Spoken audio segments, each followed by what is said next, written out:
Today we go into a new part of the Viking Portable Library World Bible, edited by Robert O. Ballou.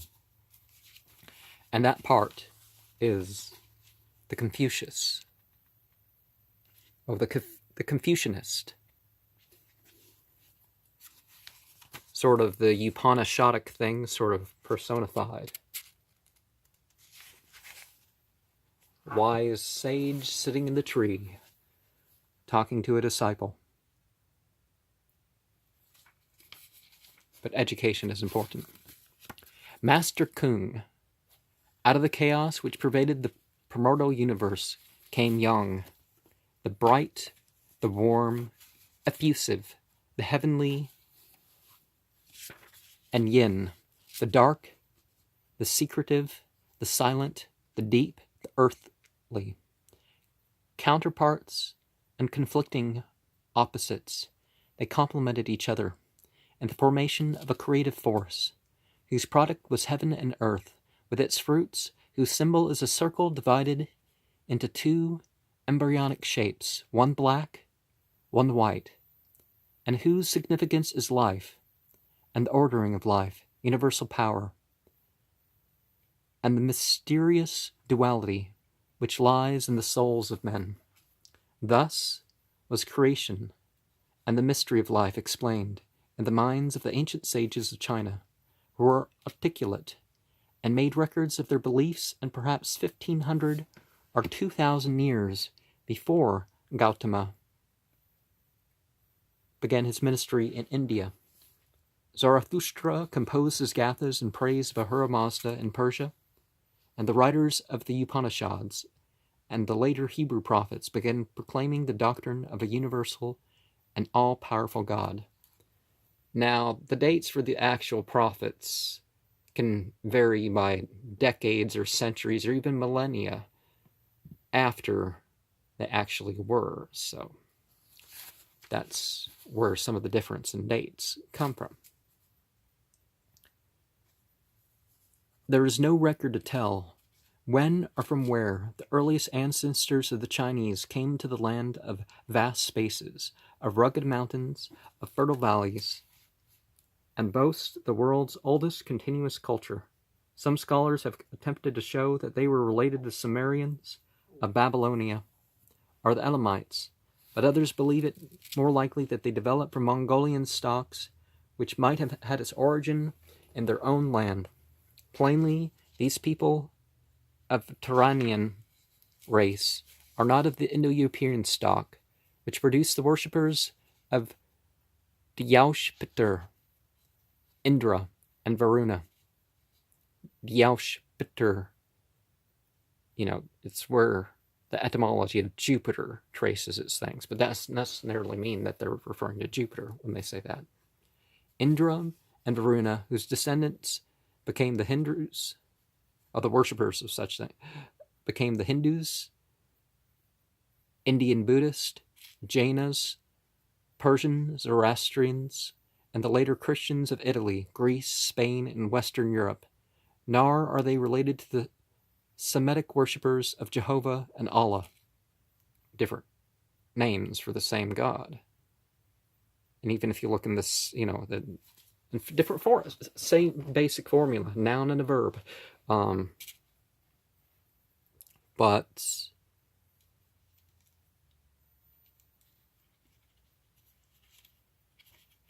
it can be said that the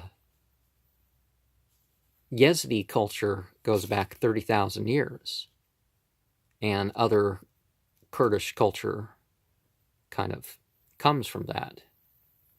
And the 5,700-something year old system, I don't remember which year it is in Yazidi speak, there in a way is sort of a continuous culture. They're fragmented and whatnot. So are we to say that the Chinese history, which doesn't go back as far, is the oldest continuous culture? I would not venture so. Especially since they don't speak ancient Chinese. You got 1,000-year-old Chinese inscriptions that your typical Chinese person doesn't understand. So how are you saying that it's so continuous if just a change in language? Whatever the source and origin of the people, the rise of religious consciousness and civilization among them was early and rapid. Chinese historians list dynasties which go back in an unbroken line to 2850 BCE and mentions traditions and heroes long prior to this date. Western scholars, however, find unconvincing all accounts of happenings earlier than 2258 BCE, when the Hia dynasty came into power. If even this later date is accepted as the beginning of Chinese culture, it is seen that the Chinese were at least a partially civilized people. Before the birth of Abraham, actually less likely Abraham, when the Jews were unorganized, wandering tribes, without clearly fixed religious beliefs. The Israelites are pretty much unknown for another 1,000 years. Much less the Jews, when the tribes got split and the Persian priesthood influenced sort of a new type of religion. Their civilization was also probably antedates the time when the ancient Indo-European rishis were composing the Rig Veda, oldest of all the Indian scriptures. Actually, that's possibly true, but it's more likely that they were writing things and they were rewriting things, and used to be a lot bigger scripture, just like with the Yazidi, their scriptures used to be a lot bigger, and most of the world, but people forget. 40,000 years is a lot of time, There's reason to think it's that old in its origin, at least part of its origin. By the 6th century BCE, Chinese social and economic life was highly developed. There is ample evidence from that period of well-built houses, umbrellas, carefully made clothing, chairs, tables, leather shoes, pottery dishes, and sundials for measuring time. A theological system and a code of ethics had long since been established as a state religion. It included reverence of good spirits on the one hand, and fear of their evil counterparts on the other. From the yang came the host of good spirits called Shen. From the yin, a host of evil spirits called Kuai. Is it Kuai? Is that how, or Kuai? How do you pronounce it? Man's soul was thought to contain a mixture of these two spirits. The Shen constituted his spirituality, the immaterial, ethereal, heaven-like quality from which arose his intellect and all his virtues. From his Kuai came his passions and vices, creatures of the dark earth. At his birth, the two forces were blended within him. At his death, they departed from his body. The Shen to return to the parent yang in heaven, the Kuai to the yin and earth. But it was not only within himself that man encountered the Shen and the Kuai. They were everywhere and in everything. Against the Kuai, one had constantly to be on guard. They inhabited every bush and tree. They lay in wait at every turn of the road and every shadowed angle between the buildings of the cities, ready to pounce on an unwary passerby and do him bodily or spiritual harm. One could protect him from them by beating on drums, or gongs or kettles, or carrying lighted torches at night. There are jinn that like offerings. Fire, blood, music. So you can think of the shayateen that gave them these ideas. But in heaven, there was always the Shen, the gods and departed ancestors. The pious dead and the Malaika, not gods, really. Us Westerners like to translate too many things as gods. Yes, a lot of things are worshipped, but that doesn't mean. Who were more powerful than the Kuai, and would protect the virtuous and those who remembered them in sacrifices, and above them all, both spirits and living men, there was the universal principle of goodness, sometimes referred to by the impersonal Tian, or heaven, sometimes by the more personal, if somewhat vaguely defined, Shangti, or God, the supreme ruler. Worship of Shangti was the privilege of only the emperor, who was himself thought to be the son of heaven. The people must confine their supplications to the Shen and the spirits of their ancestors, but the emperor also offered sacrifices to those, and the Kwai as well. Sheep and pigs were burned on an elaborate altar in the southern suburb of the city, when the offering was to heaven, and were buried in the earth at another altar in the northern suburb, when the sacrifice was to earth. The spirits of heat and cold, of sun, wind, rain, and stars, the forest, the streams, mountains, and valleys, all were perpetuated in sacrifice. So you have this cosmic maintenance sort of theme to which particularly the Upanishads strove against, a little towards the west or the south, But you see that their religion arose out of this sympathetic magic that is common to shamans of all cultures. Shaman being a Siberian word, but, it's been a descriptive word for religious specialist.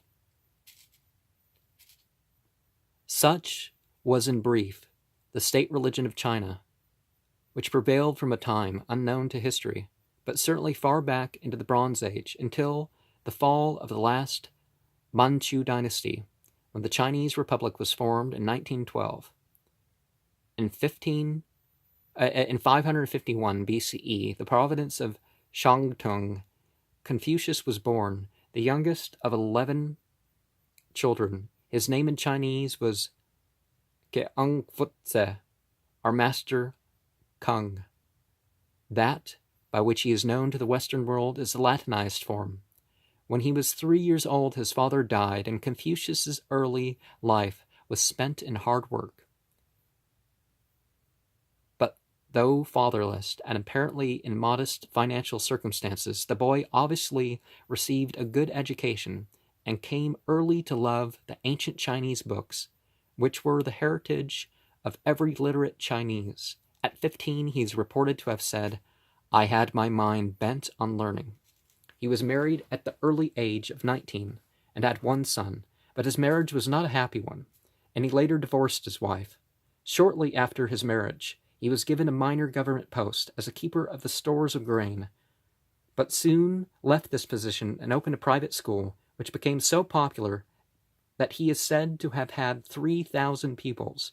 Even then he showed evidences of the emphasis which would appear in his wider teachings, that were to come later. For while giving instruction in history, poetry, literature,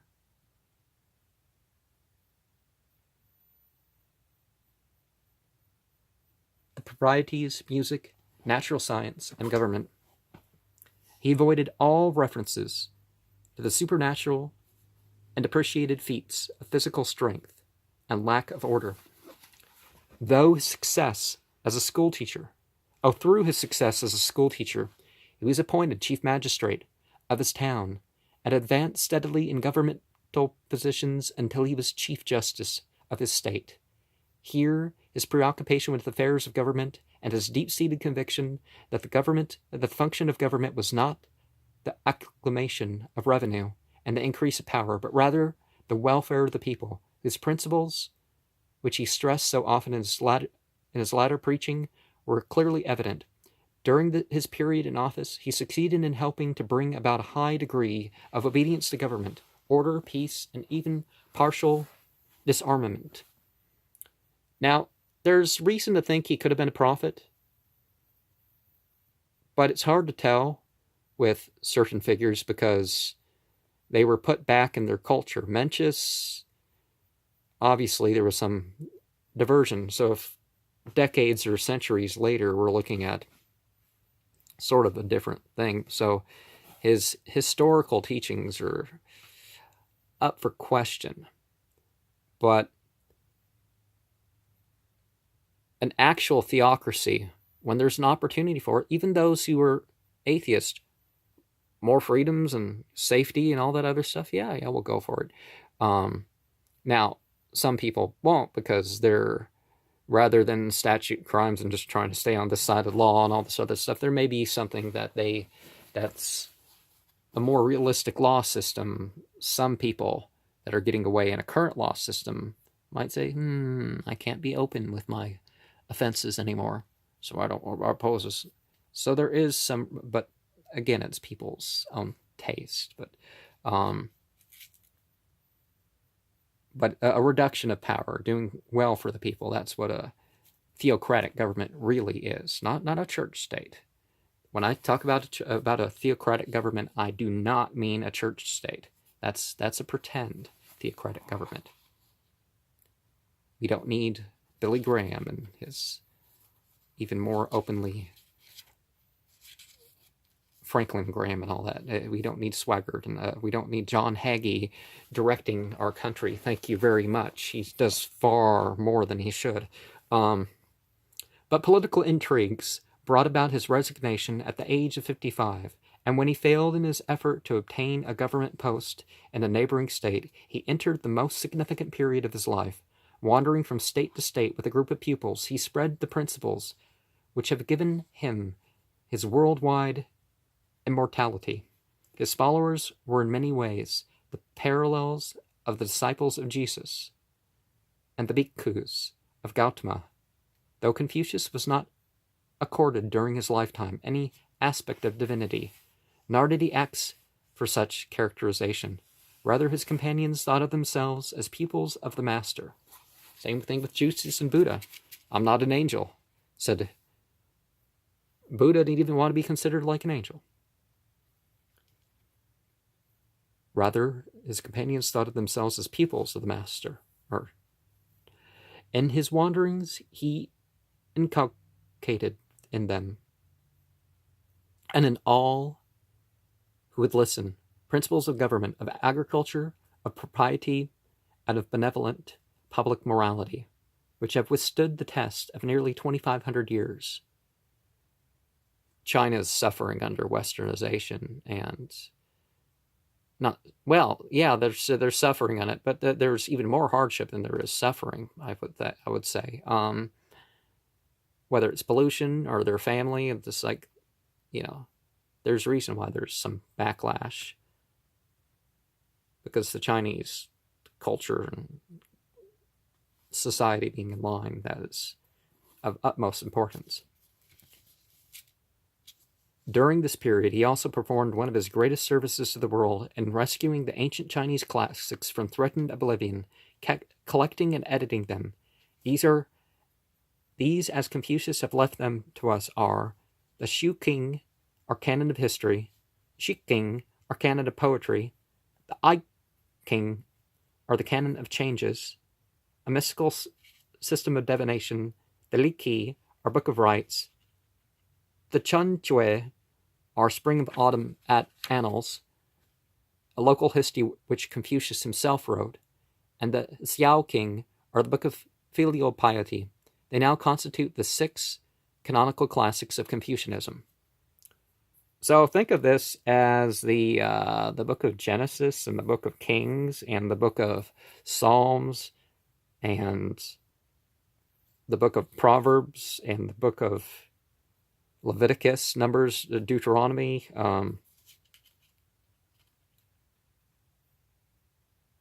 The prophets, and it's the same sort of thing. But there's a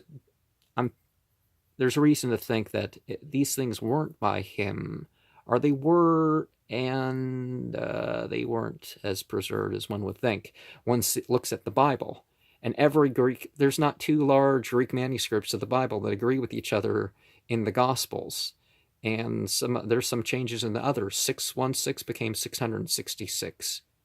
Tarsus. But there were some changes that occurred, and there was decisions to be made about which texts were to be included as well. And even after they had a list, they formed the Chinese were no different. They didn't really preserve Confucius's teachings to a point where you can be certain this is of Confucius, but it represents what is of Confucius. That's what we have in the Bible, and this is a world Bible, so we represent what the world has. One section, poorer translation, but a translation nonetheless is something purely preserved, but we're looking at a translation that's partial in parts. Anyways, at the age of 72, the great man died, leaving behind him the canonical books and a devoted group of pupils who collected and edited the books in the memory of their master, which preserved in a disconnected way much information about him and a large number of things which he had said to them. This book we know as the Analects of Confucius. It and the Ta Xiao are great learning, and Cheng Yang are doctrine of the steadfast mean, and Mengzi Amentius, which records the teachings of the great disciple of Confucius, who was born a century after the master's death, make up the 4 books which have been added to the classics to form the whole Confucianist canon.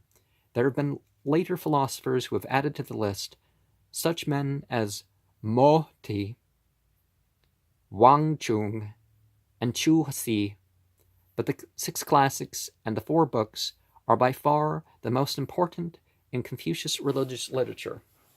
Li and Ren proves that Chinese has L and R, but that's just as a side note. Foreigners of all type are people who don't speak English. Wong, it's not that they can't say the R. If they can say Ren, they can say wrong, but the WR is a weird thing in English. And I don't know if I'm pronouncing these Chinese names right, so forgive me if I'm not pronouncing anything right, or if there's more information to add, or correct me, please. I'm not here to speak as an authority, and don't correct me and all that. I want to improve myself in my knowledge and my expression, so I call on you, my audience, to do that for me. I'm working at it too, off the scenes. I do more than what shows up on this page. Like many a philosopher and prophet, Confucius has been given greater honor in his own country since his death than he was given in life. Nearly 200 years before the birth of Christ, the Emperor of China offered a sacrifice at the tomb of the great teacher. About the beginning of the Christian era, he was given the official title, Duke Ni, all complete and illustrious. Duke, Nugaverl. Anyways, I don't know if that's a song that I can sing, I think. Half a century later, an imperial edict ordered regular sacrifice to be made to his spirit. And, that's why I'm not more lively and stuff that people would say, because I know that maybe I'm going to get flagged if this reminds me of this song and that song, and this piece of culture and that piece of culture, and I quote. So, I'm trying to keep things as what's clearly religious for my channel. Half a century later, an imperial edict ordered regular sacrifice to be made to his spirit. Yeah, this is not right. The state's getting involved. We have years, so we're collecting state funds to worship our way. Well, other people worship, it's one thing collecting a pilgrim thing to take care of a place of pilgrimage, but, this is going too far.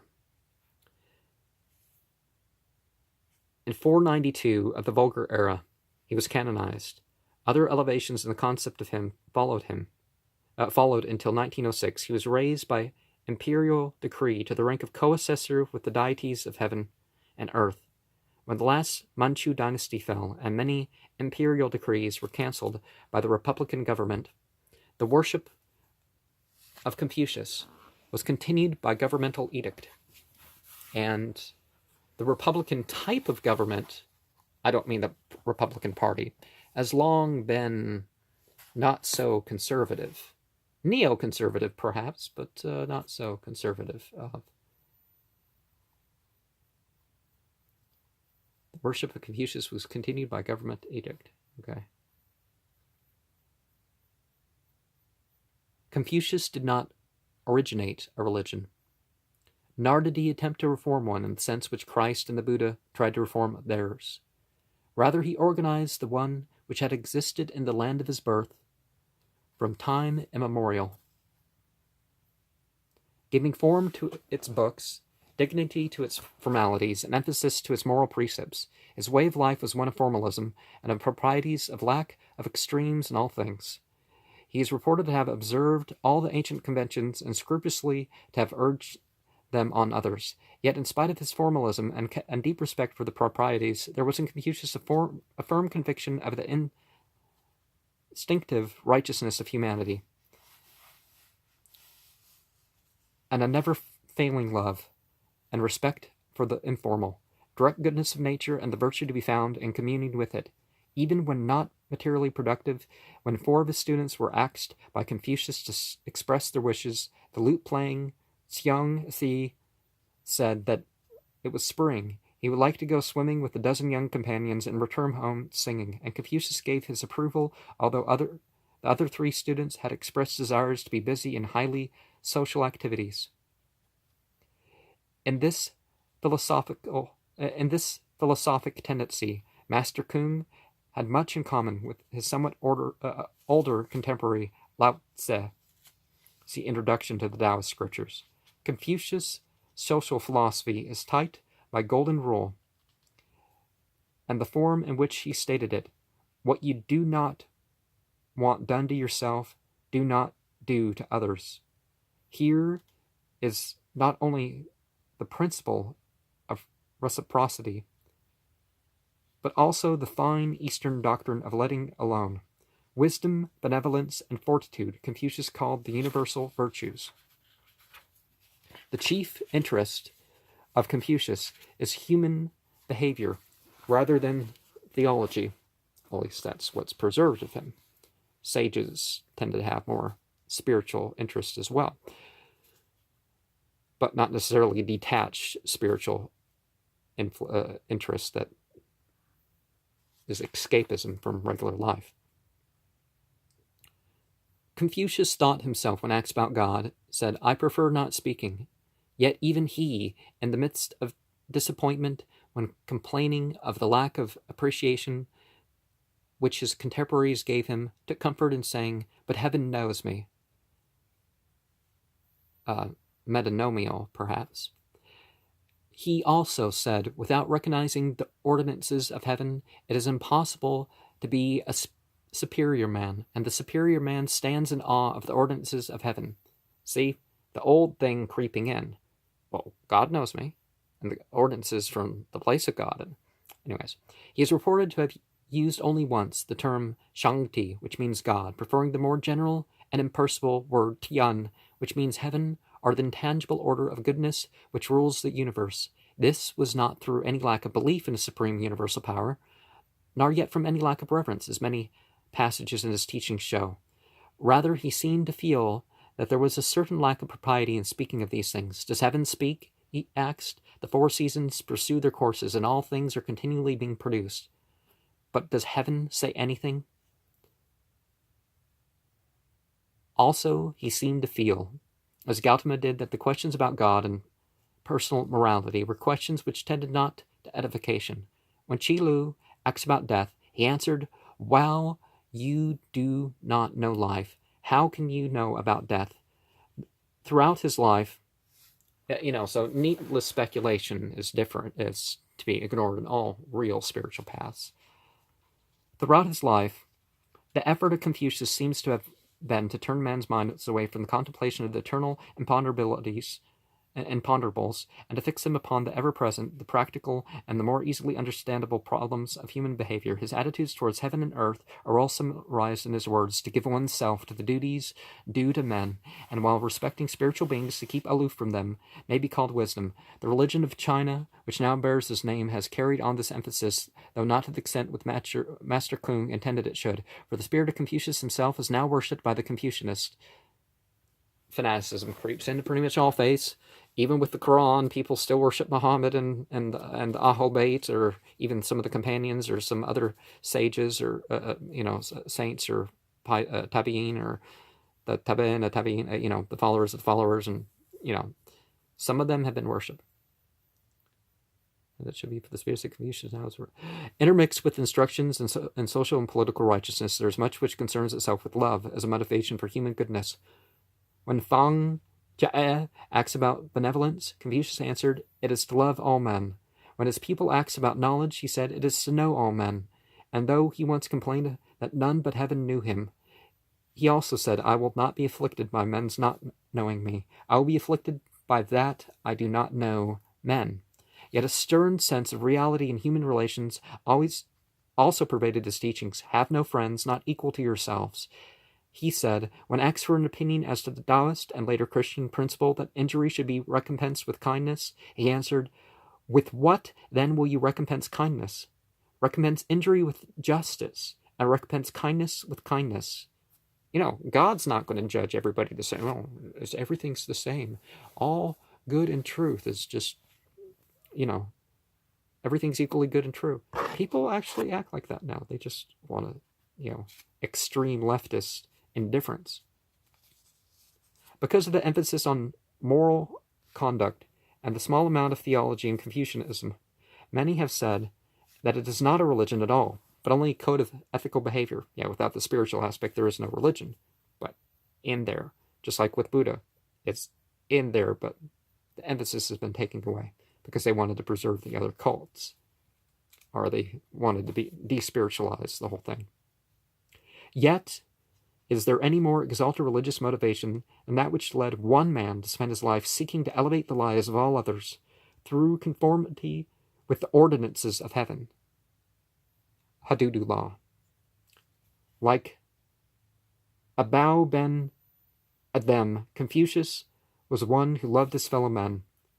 Could the angel of the Lord choose a lower place for a Master Kung on the list of immortal spiritual teachers than for any of the rest? Now, if he was a prophet, then, who are we to discriminate? Who are we to invent distinctions? Yes, time and place, but inventing distinctions? No. And let's leave it up to God to judge. We see, particularly right now, going on lectures about, trying to judge who were the rightly guided companions of Muhammad. But anyways, on a final note, let's say there's the Hadith Qudsi that says, "I created so that I may be known and loved," or something like that.